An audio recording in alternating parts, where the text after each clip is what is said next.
문재인 대통령이 정파를 초월한 인사. 그야말로 뭐 그 비영남 총리로서 호남 총리라고 할 수 있는 이낙연 총리 후보자를 택한 것처럼 정파를 아예 넘어서는 인사를 할 수도 있다. 이런 얘기를 대통령 선거 기간 중에 했었는데 그래서 나온 두 가지 인사가 화제가 되고 있습니다. 인사를 했다는 얘기가 아니고 얘기가 나왔습니다. 먼저 유승민 심상정 전 후보의 얘기인데 먼저 박영선 의원의 얘기부터 들어보겠습니다. 저는 가능성 있는 이야기다라고 생각하고요. 오바마 정부가 그 열린 백악관이라고 해서 10만 명 이상이 백악관 홈페이지에다가 직접 실명으로 예를 들면 사람을 청구하거나 아니면 정책을 이야기하거나 그 제도를 운영하고 있거든요. 우리 청와대도 이런 것을 했으면 좋겠다 해서 예로 그런 말씀을 드렸습니다. 유승민 후보 얘기도 사실 많이 돌았는데 그것도 불가능한 얘기 아니네요. 저는 그렇다고 생각합니다. 네, 아니나 다를까 이런 얘기가 나오자마자 언론에서 이런 보도가 나왔습니다. 문재인 대통령이 바른정당 유승민 의원에게 여러 차례 전화를 걸어서 경제부총리를 맡아달라 그랬다. 이런 얘기가 나왔어요.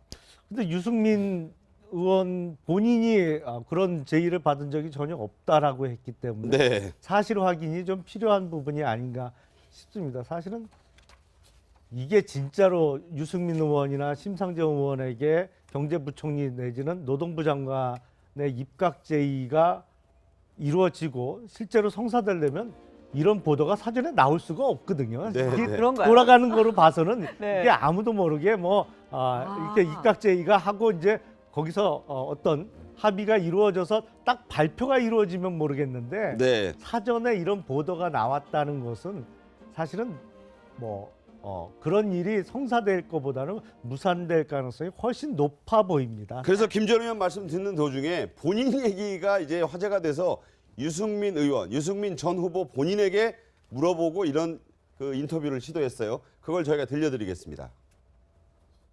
그런 이야기 들은 적 전혀 없습니다.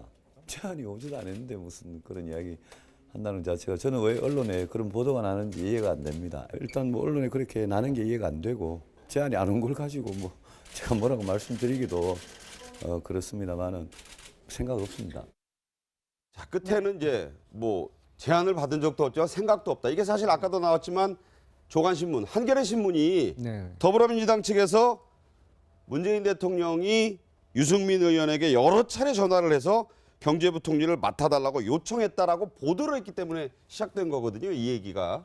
그러니까 일단 박영선 의원께서도 그런 얘기를 가능성이 있다고 얘기를 했습니다만 저는 현실적으로는 가능성이 높아 보이지는 않고요. 아, 그런가요? 그리고 무엇보다도 지금 문재인 대통령이나 아니면 지금 여당이 됐습니다만 더불어민주당이 갖고 있는 경제 정책과 유승민 의원이 지금 평소에 주장했던 경제 정책이 과연 이게 맞느냐부터 좀 따져봐야 되거든요. 네. 그 부분에 대해서 그러니까 정부의 경제부총리면 그 정부의 경제 정책을 실현해야 되는 거죠. 사실 거의 총괄하는 자리죠. 그렇죠. 그러니까 이게 따로 놓을 수는 없는 자리입니다. 근데 과연 그러면 민주당과 유승민 의원의 경제 정책이 과연 그 정도로 경제부총리를 맡아서 할 수 있을 정도로 대부분 일치하느냐부터 따져봐야 되는데 그 부분도 좀 의문이고 앞서 말씀드린 대로 이게 실제로 성사되려면 이렇게 앞서 보도가 나와갖고 될 문제는 아닌 것 같습니다. 네. 네.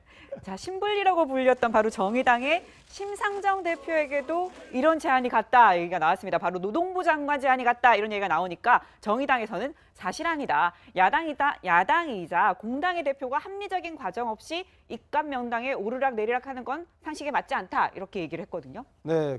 근데 재미나는 거 말입니다. 네. 해당 당사자들은 펄쩍 뛰는데 국민들은 아주 발칙한 상상이다. 참신하다. 참신하다. 발칙하다는 뜻이 좋다. 참신하다 이런 뜻이죠. 아주 좋다 이런 뜻으로. 원래는 나쁜 뜻이에요. 발칙하니라는 말이. 네, 역설적인 표현인데 하여튼간에 그래서 참신하다라고 보는 것에 대해서 그 여론이 의미하는 것이 무엇인가를 좀 고민을 해봐야 되겠다는 생각이 들고요. 사실 야당은 여당에서 견제 감시를 이야기하지만 속으로는 정부 여당이 실패하기를 기원하는 게 야당의 속성 아니겠습니까? 그래서 그렇게 정쟁의 싸움만을 하지 말고 네. 경제나 민생, 안보 문제에서는 윈윈하는 모습. 그래서 그런 문제에서는 연정까지는 나가지 못하더라도 개인의 입각 참여를 함으로써 제가 볼 때는 국민들의 민생과 안보에 도움이 되는 그런 정치를 해보자라는 게 국민들의 바람인 것 같고, 그러기 위해서는 저렇게 운동장을 넓게 쓰려면 앞서 우리 의원님 말씀하신 대로 룰을 지켜야 됩니다. 그 룰은 뭐냐면 문재인 정부의 정책과 국정 비전에 대해서 동의하는지 여부에 대한 소신을 밝히고, 그리고 본인이 속한 정당에 대해서 양해도 구하는 절차가 있어요. 네. 그렇다고 해서 뭐 정당 연정이 아니기 때문에 정책 협약이라던가 뭐 그 합의 이런 것까지 필요 없지만, 아무튼 개인이 그런 그 요청을 받았으면 본인 소속한 정당에 그 협의는 가는 과정은 거쳐야 되겠다는 생각이 들고, 아무튼 해당 당사자는 펄쩍되지만 국민들은 아주 즐겁게 바라보고 있는 건 사실이라는 생각이 듭니다. 네, 그런 얘기 결례가 있을 수 있습니다. 이 야당, 이제 야당이요, 당이 분명히 여러분 바뀌어가지고 국민의당이나 자유한국당을 야당이라고 하고 있습니다. 야당이 이런 반응들을 일어났습니다. 먼저 정우택 자유한국당 대표 권한대행, 그리고 최경환 국민의당 의원 반응 차례로 들어보겠습니다. 새 정부가 출범하자마자 야당 의원을 내각에 참여시키겠다는 것은 야당 내부 분열을 노린 수준 낮은 정치 공작에 불과하다고 규정합니다. 말로는 야당과 협력과 협조를 부탁하면서 벌써부터 이러한 수준 낮은 정치 공작이나 꿈꾸는 것에 대해서 대단히 유감스럽다는 말씀을 드립니다.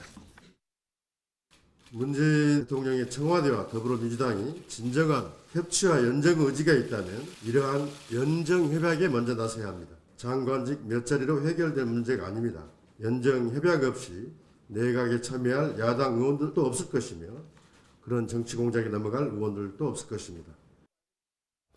네, 지금 보면 야당은 좋아할 것 같은데 오히려 굉장히 정치 공작이라고 하면서 굉장히 화를 내네요. 왜 그렇죠? 왜냐하면 이런 네. 거예요. 당대 어느 정도의 합의가 있을 때에 그게 의미가 있는 거죠. 네. 사실은 지금 야당의 대통령 후보까지 했던 분들을 입각을 시키는데 그냥 개인적으로 전화해서 입각시키는 게 좀 말이 안 되잖아요. 그렇죠. 합리적 과정이라는 도 그런 개념이라고 저는 생각을 해요.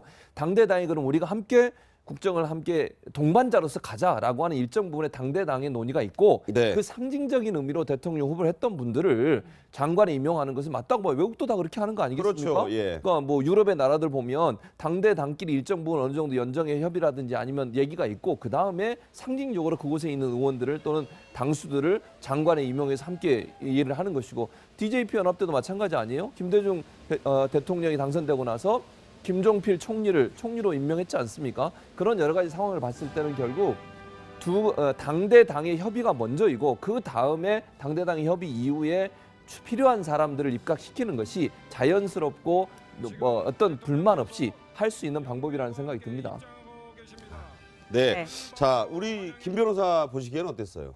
그런데 이제 일단 더불어민주당을 제외한 야당이지 않습니까? 야당 입장에서는 사실은 굉장히 반가워하지 않을 거라고 봐요. 왜냐하면 예를 들어서 유승민 의원이 만약에 내각에 참여한다고 해봐요. 그러면 사실 유승민 의원도 사실 TKG에서 뭐 배신자다 그런 말을 들었지 않습니까? 네. 그런데 정책과 이념이 맞지 않는 데 가서 뭐 장관을 한다랄지 내각에 참여하는 것 자체는 본인의 앞으로 어떤 이념과 정체성에서 또 이게 나중에 분란의 소지가 충분히 있고요. 아니 그래도 다들 협치하라고 막 그랬잖아요. 그런데 이제 협치라는 것 자체가 사실은 쉽지 않다고 봐요. 예를 들어서 어떠한 당에 소속된 사람을 한 명을 갖다가 장관에 임명한다고 한다면 그 전제는 그 당에서 또 그거에 대해서 또 긍정적으로 찬성을 해줘야지 가능한 거 아니겠습니까? 그래서 협치를 한다는데 협치 자체가 어떤 좀 플렉시블한 거, 유연성 있는 거 그렇게 가야 하는데 사실 야당에서 어떤 누굴 데리고 온다는 건 쉽지 않다고 보고요. 네네. 특히 야당 입장에서는 그럴 겁니다. 연정을 전제로 한 협치에 대한 찬성을 하겠죠. 왜냐하면 연정이라는 것은 같이 정권을 꾸려가는 거 아니겠어요? 그래서 바른정당도 마찬가지고 자유한국당도 마찬가지고 국민의당도 마찬가지죠. 연정을 전정으로 해서 협치를 할 수 있지만 단순히 어떤 한 명을 빼내가서 내각에 참여시키는 것 자체는 당의 입장에서 굉장히 불쾌한 것이 될 수 있다는 거죠. 그래서 네. 그 부분에 대해서는 뭐 절차적인 문제랄지 또 현실적인 문제가 굉장히 장애가 될 수 있어요. 자, 여러분들 말씀 중에 이런 아이디어는요. 과거 미국의 에이브러햄 링컨 대통령이 정적들로 꾸려진 내각을 만들었습니다. 팀 오브 라이벌스라는 책의 제목이기도 한데 전쟁 장관, 저게 말하는 남북 전쟁 장관은 자신을 가장 통렬히 비판하던 불쌍한 바보다. 링컨은 에드윈 스탠튼이라는 사람을 남북 전쟁 장관으로 썼었고 자기들과 경쟁을 했던 1, 2, 3위 쟁쟁했던 뭐 학식도 높고 이런 사람들을 국무장관, 재무장관 저기에는 빠져 있습니다만 법무장관을 시켜서 저 내각들을 이끌고 남북전쟁을 승리로 이끄는 미국의 위대한 대통령이 됐다. 저기서 이제 많은 아이디어를 좀 얻어서 나온 얘기인데 링컨은 실제로 이렇게 얘기했습니다. 우리는 국민을 통합해야 한다. 이들은 능력자다. 나는 국민이 이들의 봉사를 받을 권리를 박탈할 권리가 없다. 자, 저런 데서 이제 온 건데 저 아이디어가 우리나라에도 잘 실천이 될 수 있을까요?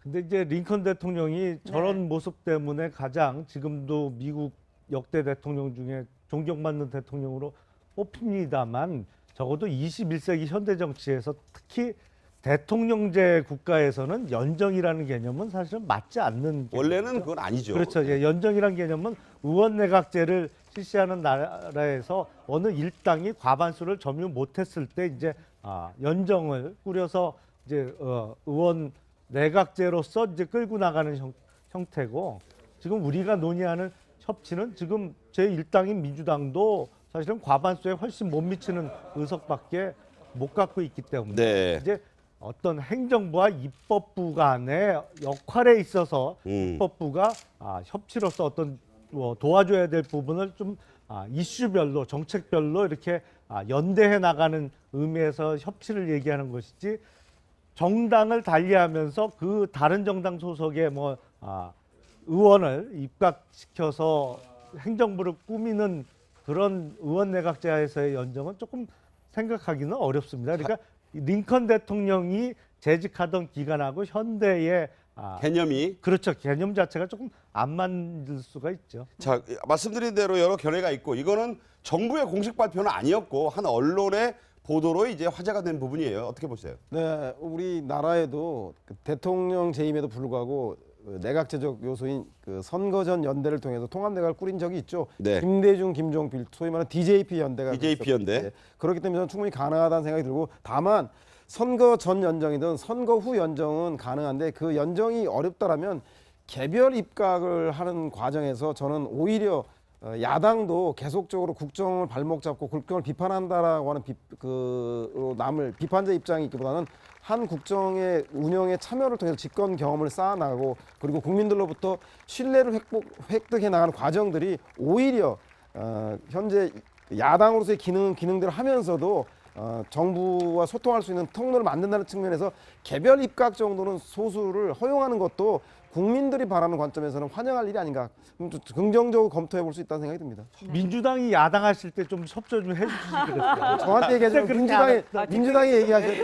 예, 자 이게 화제가 될 수 있는 것은 새 정부가 이제 여러 가지 어떤 그 정부의 틀을 떠나서 협치를 하려고 하는 노력을 한 언론이 이런 식의 이 보도를 하면서 또 아까 우리 서 소장 얘기대로 그거 괜찮다, 발칙한 발상이다라는 견해는 나올 수 있는데 아직 무슨 정부가 공식 발표하거나 이런 흐름이 짐작된 것은 아니다. 이렇게 말씀을 드리겠습니다.